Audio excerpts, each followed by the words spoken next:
పార్వతీపురం మన్యం జిల్లా కురుపాం నియోజకవర్గ కేంద్రంలో సూపర్ 6 స్త్రీశక్తి విజయోత్సవ సభ ఘనంగా జరిగింది। ఈ కార్యక్రమంలో ప్రభుత్వ కురుపాం ఎమ్మెల్యే తోయక జగదీశ్వరి పాల్గొన్నారు। ముందుగా టీడీపీ కార్యాలయంలో స్వర్గీయ ఎన్టీఆర్ విగ్రహానికి పూలమాలలు వేసి నివాళులర్పించి అనంతరం మహిళలతో కలిసి భారీ ర్యాలీ చేశారు। సభలో మాట్లాడుతూ జగదీశ్వరి ఎన్నికల్లో ఇచ్చిన హామీలను కూటమి ప్రభుత్వం దశలవారీగా అమలు చేస్తుందని, ప్రజలతో పాటుగా మహిళలకు శక్తినిచ్చే పథకాలను మరింతగా బలపరుస్తామన్నారు। మీ ఆధార్ కార్డుని మీరు మీతో తీసుకువెళ్ళండి।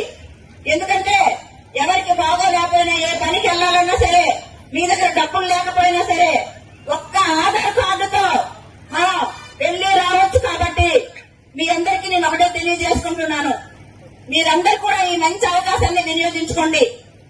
ఈ రోజు గవర్నమెంట్ బస్సుల్లో సురక్షితంగా వెళ్ళి రావడానికి కారణం అవుతుంది। కాబట్టి ఏదైతే పల్లి వెలుగు, అల్ట్రా పల్లి వెలుగు, ఇవన్నీ కూడా బస్సుల్లో మనం ప్రయాణం చేయొచ్చు।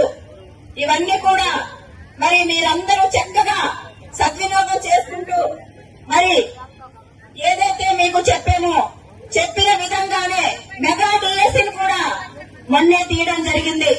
16,347 పోస్టులు అంటే ఆశామాసా కాదు। అలాగే ప్రతి సంవత్సరం కూడా తీయడానికి ముందుకు పోతుంది కూటమి ప్రభుత్వం। కాబట్టి ఇవన్నీ మరి చేస్తూ మరి ఏలూరు జిల్లా చింతలపూడి